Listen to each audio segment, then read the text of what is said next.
Alright. Let me see. Let me make sure that alright. So, this is a new what if.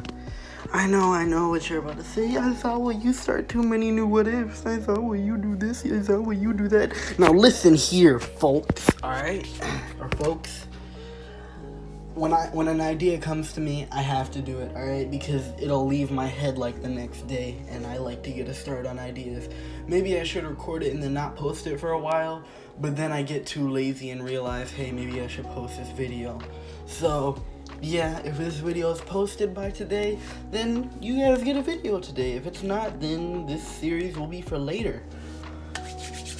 But this is, what if Deku was an orange lantern? I'm not the first person to do this. I saw that one other person basically did this. I didn't check out their video because I didn't want to copy any ideas. If I do copy anything from them, I apologize. You should go check that person out. I don't know their name because I was in a rush because I don't have that much time. But the way I'm going to start this off, Deku is going to be a bit different. He's not going to be quite the same. He's still going to be quirkless. All that stuff's going to happen. But basically, he's a lot more jealous in this time. Like Deku in like canon, he's way more kind-hearted. He's way more like, oh, you know, I'll develop my quirk soon. And this one, Deku's like, why does everyone else get these amazing abilities and I don't get anything, you know? It's like one of those things where he's like, he's kind of like, he's jealous, basically. You know what, in the Bible, you shouldn't be jealous, you know? I don't know if any of y'all Christians or if any of y'all Muslims. Personally, I have not chosen that, so I'm not even going to get into all that stuff. Happy Hanukkah. But, I don't know what the fuck I'm talking about. But basically, Deku is way more, like, jealous and greedy in this one, which is going to play a big part. Basically, so we're going to start off with Deku's birth. Deku is, of course, you know, birthed by Inko. I'm gonna make it to where Inko has to work a lot more, and then this time Hisashi is a bit more around than canon. I'm not gonna make Hisashi like that much of a dickhead, but you know, he's not gonna be as good of a parent as Inko is, because you know, Inko showered Deku with affection, while Hisashi tried to toughen him up a bit and stuff like that. You know, it was a bit of a difference in, you know, parenting methods, which Inko was still around, yeah, she still showered Deku with love. But since he got less love than in canon, he noticed like a lot more, like he's a lot more like, hey, why is the world not fair to me? Why do all these people get this and I don't? You know, that's what he thinks. So basically one day he walks up to his dad and he's like, Dad, why does everyone else like have a quirk and I don't? Like, you know, his dad explains that he has a joint in his toe, and Deku's like, no, I mean like, why, how is that fair? How come everyone else gets something amazing and I don't? And you know, Hisashi sits his son down, he's like, son, I'm sorry, but you know, sometimes the world isn't fair, and honestly, I don't think you should try to be a hero. And this grows more anger and greed in Deku's heart. He's like, why does everyone else get everything? I get, like, you know, nothing. Because Deku is in, like, that state where he does get a lot of stuff. Like, don't get me wrong, Deku does get, like, all the All Might merch he wants and the stuff like that, because he still loves All Might. But, like, the way it is, because this happens to a lot of people, he doesn't see what he has. He only sees what he wants, which is an issue a lot of people have. Like, you know, sometimes even I have that issue. Even though, you know, nobody's perfect. So Deku has an issue, like, he's like, why does everyone else get everything and I don't get anything? And, you know, he's like, it's not fair, you know? But, you know, Deku is still pretty kind. He just is a bit different, alright? But now, we're gonna time skip a little bit. And Deku is going out with his mom and dad to watch a movie. You know, Deku's a bit happier. He's kind of accepted the fact that he doesn't have a quirk. It's more like, you know, he's more accepting it and willing to move on than he would be in canon. Well, when this happens, I'm going to say that the All Might versus All for One fight is going to happen just now. And Deku is going to be nearby, and he's watching this whole thing unfold. He's watching this, and he's seeing this amazing power that the both of them have. And he's like, what? How are they so powerful?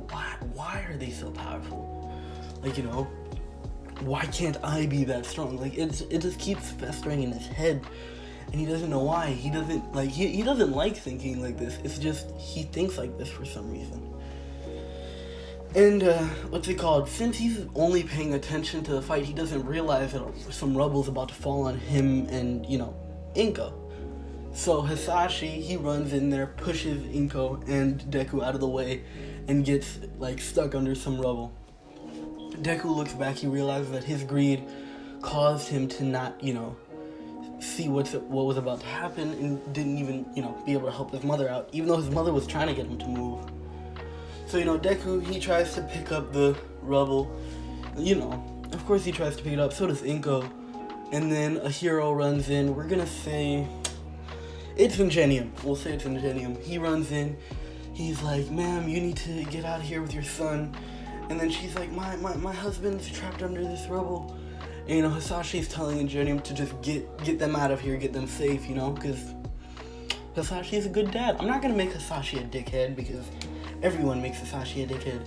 Hisashi's like, get them out of here, you know, get them to safety, please. You know, he's begging. And, you know, Ingenium knows that he can't pick up that big a rubble, and Hisashi's legs are for sure broken.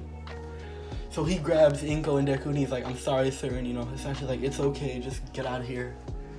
And, you know, Ingenium runs off holding Deku. Deku's crying. You know, while he's watching, he's like, why? This isn't fair, you know, it keeps festering in his head, like, why does this happen to me, you know? And then we'll time skip a little bit. It's been probably around a few weeks. They got Hisashi's body and they properly buried him. Deku and Inko are at the funeral. Inko doesn't blame Deku because, you know, he's a child. Why would she do that? But now she has to work more and work harder to make sure that Deku and her can have a home, since her and Hisashi basically split the work. So now she'll have basically either him stay at Mitsuki's or Deku just stay alone sometimes. Which, you know, this won't really help Deku's mental state that they don't even realize is happening. So in the funeral, Deku's just sad. He's not crying because he feels ashamed. He feels like it's his fault. You know, he's like, I let that feeling get the better of me. You know, he's like, he feels ashamed in himself, right? You know, he's like, I won't let it control me, not nearly that much, but Deku doesn't even realize what's about to happen. So now we'll time skip to around middle school. Deku's life is basically the same, except for how Bakugo bullies him.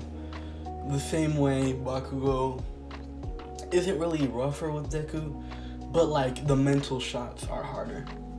Deku, like, you know, Bakugo will be like, maybe if you had some sort of quirk, you could have saved your dad or something like that. You know, he'll take some shots that hurt deeply for Deku. And, you know, Deku will want to fight, and then Bakugo will just spark up, and Deku will back down, because why would he fight if he knows he's gonna lose? Deku hates it, because he'll tell the teachers, but the teachers will ignore him, because why would they, you know, get Bakugo, their number one student, who has the best quirk in the school, in trouble for just some quirkless brat? That's what they think. Deku is like, this... He keeps seeing that there's so much unfair treatment for him, just because he's quirkless, just because he doesn't have a power, and he hates it. He absolutely hates it, and he can't talk to his mother about it because she's always at work. So one day, you know, Deku's like, he just walks out to the forest and he just sits down.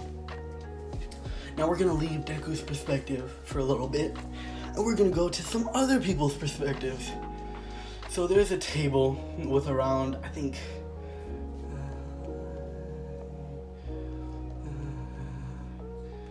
I'm pretty sure 5 people, and they're sitting around and they're like, listen, alright, we may have our differences, but the Orange Lantern needs to be taken care of. And if you're wondering who this is, these are everyone, all the lanterns except for the Orange Lantern. You see, the way they see it is the Orange Lantern has way too much power because there's only one Orange Lantern, if you don't know. In the lore, there's only one Orange Lantern. That's how it is. So basically, they're like a short alliance to take out and seal away the Orange Lantern. Once we do that, you know, once we take care of it, we don't have to be an alliance. You guys can do your thing, we do our thing. You know, everyone's safe. And if you're wondering, yes, there is a Green Lantern for Earth. We'll get into him later. Yes, there are going to be other lanterns, and they are going to be coming through the story from time to time. And I'm pretty, no, 6 people, six, I think, yeah. Basically, they're all like, all right, you know, we can do this. A few, like, you know, elders are like, hey, you know, we can't upset the balance without the Orange Lantern. You know, what will we do? They're like, we're not getting rid of it, we're not destroying it, we're just sealing it away because it's too powerful since there's only one Yellow Lantern. So, you know, out in space, oh fuck, I forgot his name. How did I forget his name? Alright, so give me one sec. I'm gonna look up his name because I'm stupid. So, comment below how you guys' day is, because I don't feel like, you know, I don't feel like cutting the video. So, how are you guys doing? I'm doing pretty good right now. You know, I'm kind of grounded. That's why I haven't. Oh, Larfleeze. Yes. I think Larfleeze. That's how I say it. Yeah. No. So, alright. So, they decide that, you know, they're gonna take out Larfleeze. And meanwhile, Larfleeze is just chilling on his planet. Like, you know, throwing all his shit around. Like, yeah, I got all this shit, but I need more. You know, because Orange Lantern. That's how it is. If you don't know about lanterns, Orange Lantern represents greed, so it basically makes the user greedy. And that's why there's only one, because he killed off everyone else, because he was that greedy. So, you know, Larfleeze, he's just chilling over there, and then he sees that some people are coming, right? So, you know, he makes constructs of older, you know, Orange Lanterns, and he sends them out to go do their thing. So, you know, they go out there and they're like, why are you coming to the planet, you Larfleeze? And, you know, Abraxas, the Red Lantern, he just fucking destroys those contracts, didn't even talk to them. He's like, if we're going to speak, we're speaking to the source. You know, and Hal is gonna be here. Hal's like, geez, are we really going to do this? Because, you know, this is an upset of the balance. That's how he sees it. But, you know, a few people are like, yes, we must, you know, the hope and stuff. They're like, yes, you know, Greed has been doing some crazy shit and owns his own fucking sector of the universe. We need to take him out. They don't say it like that because, you know, they're hopeful. But, you know, they basically say, yeah, we need to get rid of this guy. That's what they all agree on. And they're like, alright, who am I to say no to everybody? That's what Hal thinks. So basically, they enter the planet, you know, Larfleeze is chilling, he's holding on to his fucking lantern, like the picture that you guys see. He's holding on to that shit, he's hugging it, he's like, what the hell do you all want? Why are you here, you know? Why are you on my planet? Basically, when they're like, Larfleeze, we're putting you under custody because you're too dangerous, and, you know, Larfleeze like, excuse me? Alright, I'll tell you how this will go. I'm gonna kick all your asses, I'm gonna take your rings, and I'm gonna kill you all. And, you know, because Larfleeze only sees, like, the main heads of each, you know, Lantern Corp, which, yeah, that'll definitely cause him trouble. But he believes that he could probably beat everyone with maybe the exception of Hal Jordan. And they're like, no, you don't understand, we brought armies. So, you know, Larfleeze looks, and it's literally the entirety of all the corps. They're ready to take him out. The Green Lanterns, who are enhanced by the Blue Lanterns, the Pink Lanterns, the fucking Indigos, the Reds, the Yellows, like, they're all here ready to jump him. And this man's like, huh, this is some fucked up shit, you know? Basically, I know that Larfleeze doesn't talk like that, but, you know, I'm just throwing in my little thing, So Larfleeze like, alright. He gets up, cracks his neck, he's like, alright, we're doing this. So he rushes at Abraxas first, kicks him through a few walls, then everybody else starts rushing, and he's putting up a fight. He is slashing people down, he's fucking kicking people, he's making constructs of other lanterns and they're fighting, and he's kicking ass, right? And then all the main five go to, you know, fight Larfleeze themselves, while the others are distracted by constructs. Basically, it's like Madara versus the Hokages. You know, it's not like as you're getting washed as much as, you know, it is in that one, but they definitely don't do as well. Hal Jordan isn't doing as well, for one, because, you know, plot. Because I'm going to say that because Hal Jordan is around a bunch of other Green Lanterns, even though he's getting boosted by a Blue Lantern, it's still not enough. You wanna know why? Because Larfleeze is just built that different, right? So basically, he's like, alright, I'm not gonna win this. Like, you know, he's greedy, but he's not stupid. He knows he's not gonna win this fight, so he's like, alright, I'm gonna bait these motherfuckers. So basically, he's like, alright, I give up. He drops his constructs. Everybody's like, huh? You know, Hal is suspicious. You know, Sinestro, he's just like, good. You know, then Sinestro, Abraxas, and who else would be dumb enough? I'll say the Indigos, because I don't know too much about them. Basically, they start heading over, right? And like as they head over, bam, like you know, Larfleeze stabs all three of them through the chest with a construct, and then he just flies. He goes as fast as he can to dip. They're not gonna die from this. They're gonna be definitely hurt enough to where they can't chase him, but there's still gonna be a few other lanterns who are like, yeah, we're on your tail. But basically, since like a few of the big members are down for the count, a lot of the corps like stop fighting. Like the yellow lanterns, the red lanterns, and the indigos all go to help out their respective leaders. And basically the other ones, you know, they still rush for Larfleeze. And then Larfleeze knows like, well, I'm not about to survive this, so I'm not gonna give them my shit though. So basically he gets one of his rings, he takes it off, which does slow him down a little bit, because he has like he has 10 rings on him, and basically it's like, lead me to like another greedy person. And you know, you'd think that it would go to like All For One or something, but nah. At this point, Deku's just filled with greed right now. So Deku, he's just sitting on a rock contemplating what the fuck he wants to do, and then this fucking ring appears in front of him. It's like, you have been chosen for the Orange Lantern Corps. And Deku is like, huh? And, you know, basically, Larfleeze realizes that this is Hal Jordan's planet, which, not very good luck, but I mean, makes sense. Humans are very greedy people. That's what he thinks, so he flies down there to wherever the hell the ring went, and he's like, listen, kid, alright, I don't have much time to tell you this, but I'm not gonna survive for very long. So here, he gives him the freaking lantern. And then he gives him like 9 of the rings because he still needs one to run. And he's like, I swear to God, if you lose this shit, I'm gonna kick your ass, even in death. And then Deku's like, huh? He's like, just use constructs, they'll explain everything, I'm out. And then, you know, he flies off, basically with only 1 ring, so he goes way slower. Hal does see that, like, Larfleeze left his planet, which does throw him off. He's like, why the hell was Larfleeze on my planet? But, you know, he doesn't pay too much mind to it. He thought that maybe Larfleeze was going for, like, a pit stop or something to power up his ring.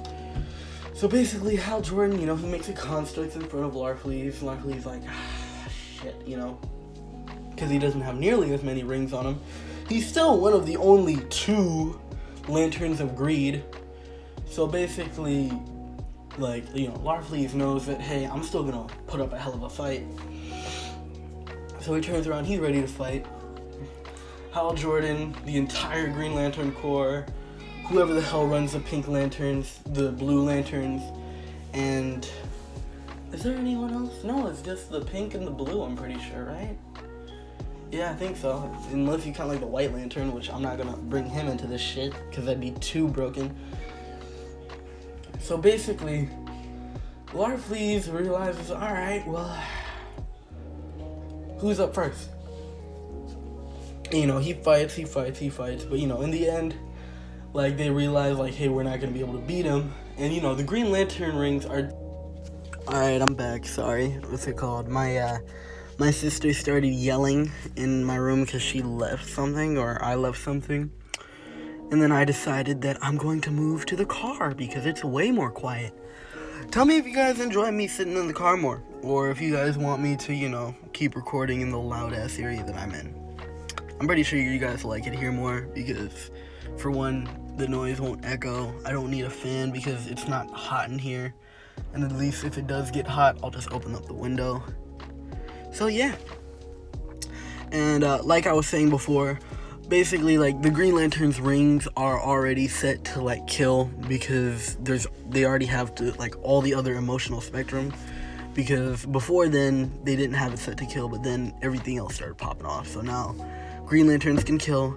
So we're gonna say Guy Gardner, yeah, because he needs screen time. Guy Gardner gets behind what's his name, Larfleeze, and just, stabs him. Or just shoots him, or one of those things. Anything that you guys want to imagine. Just Larfleeze is dead. The ring, slips off of him, and flies off faster than any of them can grab it. Everyone really tries, but they can't, catch up to it.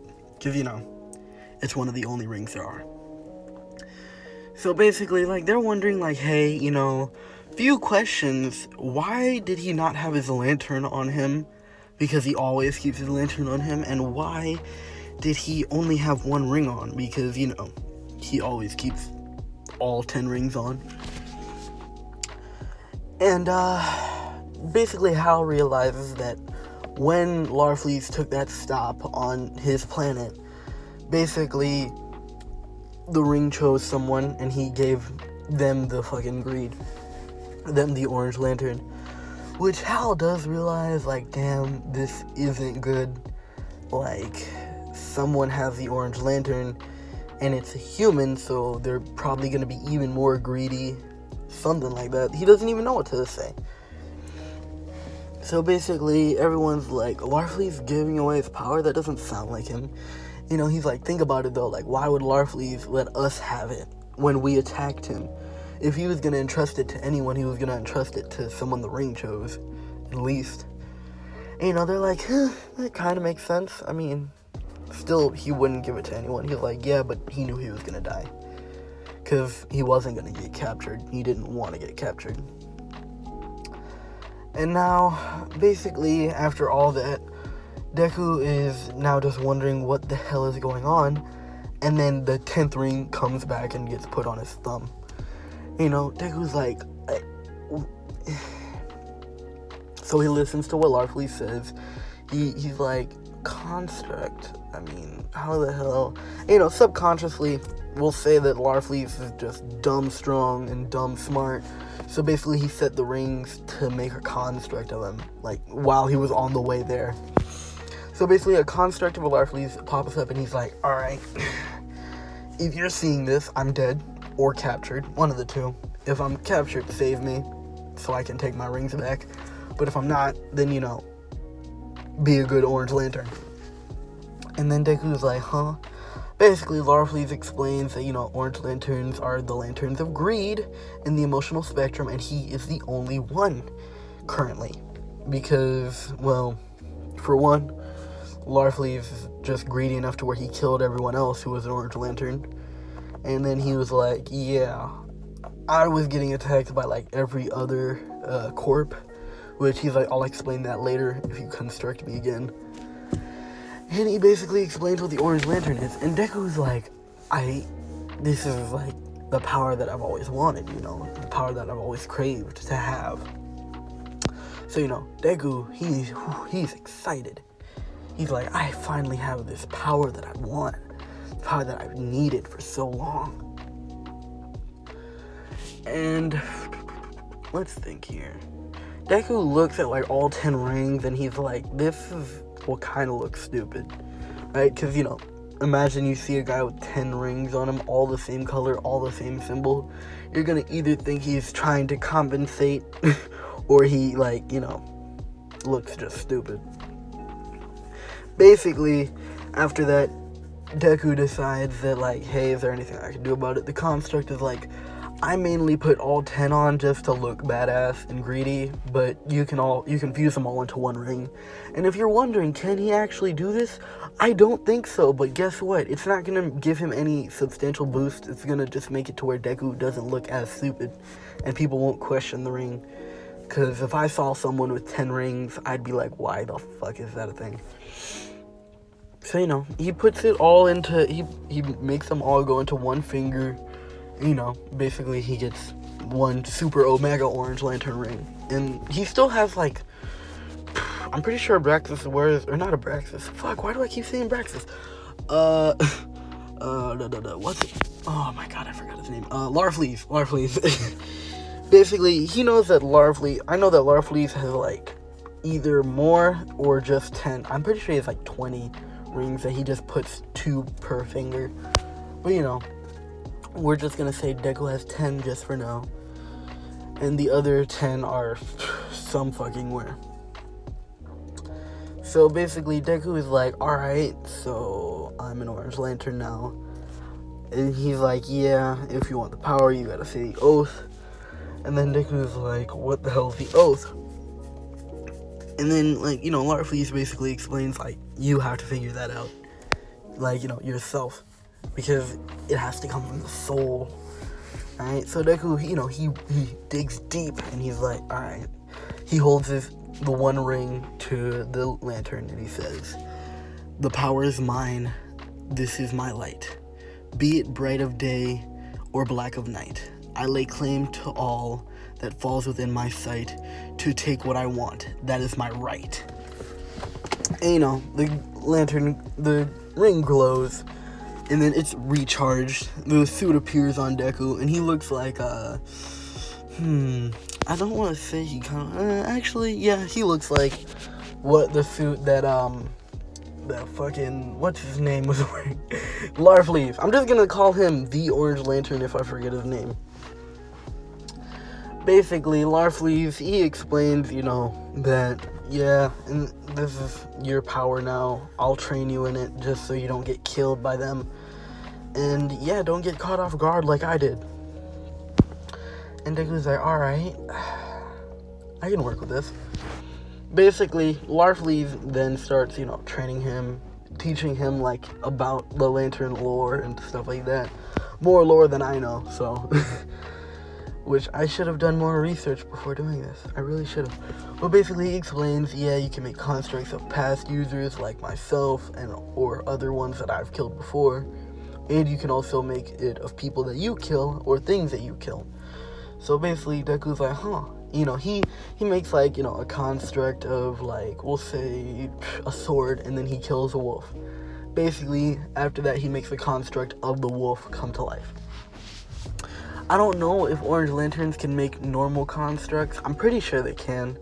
But I know that they can also make, like, you know, constructs of basically people that they've killed. So Deku is like, wait, if I can make constructs of people that are dead or that I've killed, he tries and he makes a construct of his dad. And, you know, he knows that this isn't his dad and that this will never be his dad, but basically he uses the time that he has with the construct because he doesn't want to just hold it around forever. He uses that time to, like, you know, apologize and basically say sorry for letting, you know, himself wanting something cause his death. And, you know, he hugs the construct and then it disappears in his arms. You know, sad shit. But, you know, after that, Deku starts training with, you know, Larfleeze to get okay, at least, understanding of his powers. And I don't know if I want him to be a hero, villain, or whatever. a vigilante. I'm gonna make him a vigilante for now, and then whatever you guys decide on, I'll put a poll if you want him to stay a vigilante, if you want him to go full villain. Like, yeah, depends on whatever you want. I mean, like, he'll still be greedy and stuff like that, but he'll have, like, you know, heroic attributes, which Larfleeze didn't have. So basically, Deku, he's just, how do I put this? He's like, he wants to stop criminals and stuff like that, because this is what he's wanted the power for so long. He wanted to be a hero. So he doesn't want to wait for some stupid hero lessons yet, or at least, like, he doesn't want to wait until he needs to. So he starts going out, you know, fighting against villains, also to gain more experience and to gain more constructs. So, you know, he beats up, like, you know, goons and stuff like that, and plain old villains. And he just does that throughout his time in middle school. You know, everyone knows that there's, like, what would they call him? They wouldn't call him, like, the Orange Lantern. They would call him, like, the Orange Spirit or some shit. They'd call him, like, something like that. And he'd just go around, you know, kicking villains' asses and then nearly killing them. Hal would definitely pick up on this, even though he lives in, you know, America, Central City. Gotta represent. I'm joking now. But, you know, he lives in Central City, but, you know, there would still be news articles about this Orange Spirit in Japan that, you know, is stopping villains at an astonishing rate. So, you know, Hal would realize, like, hey, there's definitely something going on over there. So, you know, Guy Gardner, and I forget the other Green Lantern's name, god damn it, would all go, well, not all of them, well, I'll say that Guy Gardner first, since he killed Orange Lantern guy, Larfleeze, since he killed Larfleeze, he has to go first. And, you know, he goes, scouts it out, and Larfleeze does warn him, hey, there's a Green Lantern nearby, so, like, you know, try to chill out. Because he does keep, like, at least, like, it's like it's like how you have, like, a little angel and, like, a little devil on your shoulders to tell you what's wrong and what's good. He only has, like, one little Larfleeze that tells him to do greedy shit, and he also warns him about stuff. So basically, he's like, there's a presence of a Green Lantern on their way, so be careful. It's the same Green Lantern who killed me. You know, Larfleeze did realize that he died because he couldn't sense his own presence. So basically, after that, you know, Guy Gardner did some scouting. The presence of the Orange Spirit basically, like, faded for a little while. And then Guy Gardner was like, alright, so he headed back. Now, Deku, he is in middle school still. He's on his last year, but he's not in the last day yet. He's sitting down in class, you know, he's doing his work. He's actually, you know, paying attention and doing his work and not mumbling as much. But basically, he's getting help from Larfleeze, since Larfleeze is really old but really knowledgeable. But he isn't, like, you know, knowledgeable in Earth history and stuff like that. Basically, math, probably. I feel like Larfleeze would know math, since, you know, he's greedy, would count shit. So, you know, he's helping Deku with math and stuff like that. And it's after class, Deku is getting ready to go, and, you know, Bakugou, like, runs up on Deku with his goons. He's like, what's up with this stupid ring, nerd? Deku would be like, I'm not in the mood today. And, you know, he goes to walk out, and Bakugou would be like, you know, Bakugou would step in front of him, be like, you think you're too good for me now, nerd? You know, you think you're too good, nerd?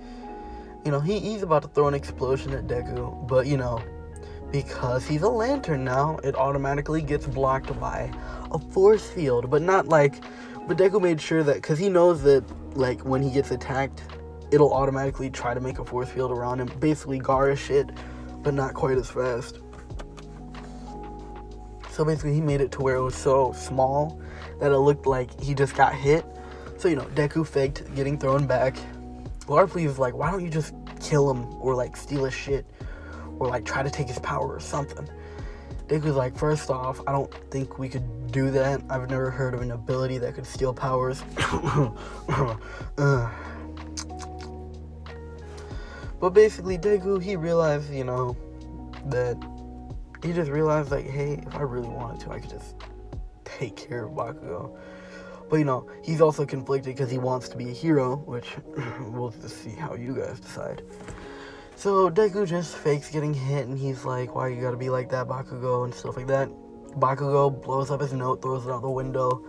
Deku secretly makes a small construct, like a person, to catch it and, you know, bring it back to him once Bakugo's gone. Bakugo leaves, construct gives him back his notebook, he dusts it off, and he walks out.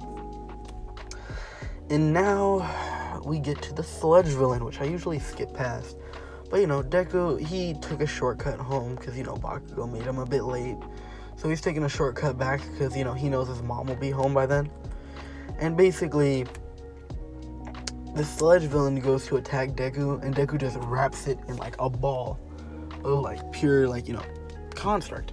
He just wraps it in a ball, and he's like, what trash. What a waste of my time. You know? And he starts compressing it into, like, a smaller and smaller ball until, you know, All Might pops in like, I am here. And, you know, he sees Deku putting the sludge villain into a construct. And, you know, Deku's like, oh, All Might.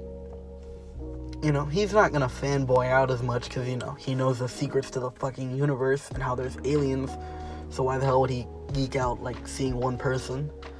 So, you know, he's like, are you trying to get this, like, sludge villain? And, you know, he's holding it in a construct. Basically, after that, what's his name? Fuck! I need to remember his name. Larfleeze.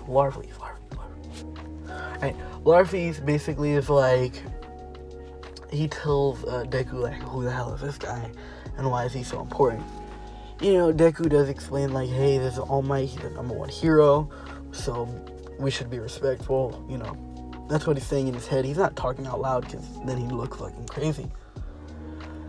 And then after that, All Might is like, oh, that's a very fine quirk you have. Can you explain it? And then Deku's like, I mean, can you explain yours? All Might's like, what do you mean? And Deku's like, I mean, explain your quirk before I explain mine. You know, All Might is like, alright, you know, fair point. I'll leave you alone, kid.